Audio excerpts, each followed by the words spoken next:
Okay, so inscribed angle theorem, proof. Okay, ano ba yung inscribed angle theorem? So, pag sinabi nating inscribed angle theorem, it says that the measures of the central angle is equal to half of its inscribed angle. Okay, so basahin natin yung problem. Let A, B, C be distinct point on a circle with center O. Prove that the measure of inscribed angle ACB equals half the measure of the arc AB it intercepts. Okay, so let us try to visualize this. Okay, so let's try to draw a line segment from the center O to the distinct point of a circle. So we have OA, okay, we have OC, and then we have OB. Okay, let's focus first on the triangle form, triangle AOC. Okay, so if you try to look at this triangle AOC, you will notice that this triangle is an isosceles triangle, right? Because the two sides measures the same. Bakit? Kasi pareho silang radius, same as with the other chord. So we have 3 radius, so therefore we call it radii. Now, if these two sides are measures the same, the two angles also measures the same. So let's say this is angle A. Ayan. Same as with this triangle BOC. Okay, so these two sides measures the same. So let's say this is angle B and this is angle B. Okay. Now, if you look at this angle, angle BOA, angle BOA, kung titignan nyo yung angle BOA, so that angle BOA is a central angle that subtends this arc AB.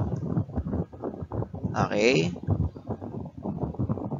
Ayan. Now, looking at this, mapapansin nyo na itong central angle na to, okay, this central angle is cut into two. So we can say that this angle and this angle, we can simply determine the measures of these two angles by using the formula angle AOC is equal to 180 degrees minus 2A. Why? Remember, ang sum of the measures of the angle of a triangle is equal to 180. Okay, 180. So, since the two sides or the two angles of the triangle are measures the same, so we can say that 180 degree minus twice the measure of angle A is equal to the measure of angle AOC. Same as angle BOC is equal to 180 degree minus 2B. Okay? So, minus 2B.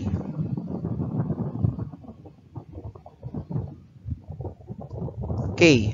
So, now, therefore, we can say that angle BCA or ACB is equal to angle A plus angle B.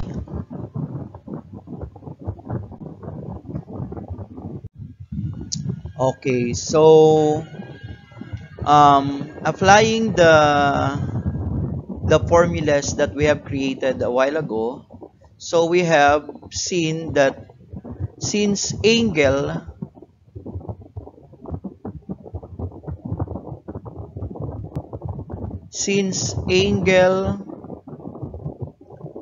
BOA is a central angle, therefore we can say that angle BOA is equal to the measures, okay, the measures of the two other angle that is being asked a while ago, which is 100 180 degree, okay, 180 degree minus 2a, okay, plus 180 degree minus 2b subtracted from 360. Okay, so angle BOA is equal to 360 minus 360 plus 2a plus 2b. So therefore, angle BOA is equal to 2a plus 2b, or simply angle BOA is equal to twice the sum of angle A and angle B. And what is angle A plus angle B? So, okay. So, angle A plus angle B is the measure of the inscribed angle BCA. Okay? So, that is A plus B. Angle A plus B. Ito yon,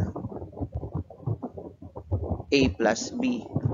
So, therefore, we can say that angle BCA is equal to the central angle BOA divided by 2. Ito yun, pag dinivide natin sa 2.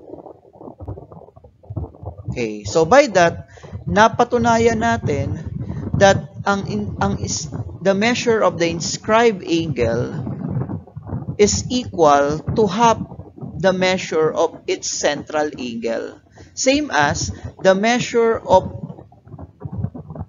the intercepted or the minor arc subtends by the central angle is equal to the minor arc subtends by the inscribed angle. Okay?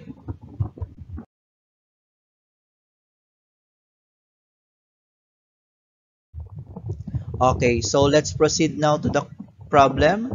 In a circle O, arc AB measures 80 degree. Arc AB measures 80 degree. Point C lies on the circle forming the inscribed angle ACB. Okay? That intercept AB. What is the measure of ACB angle? You will notice that this angle ACB subtends arc AB, and it is says that the measure of the minor arc that subtends the inscribed angle is equal to the half, okay, to half of its minor arc. So therefore, we can say that if the minor arc measures 80 degree,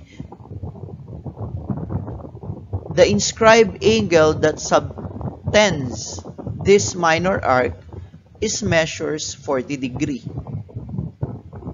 Okay?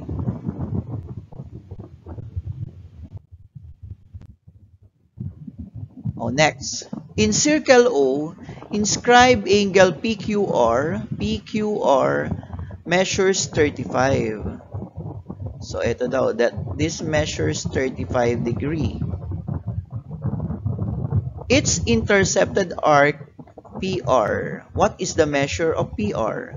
So, since the theorem is the measure of the inscribed angle is equal to half of its minor arc, or of the minor arc that subtend the inscribed angle.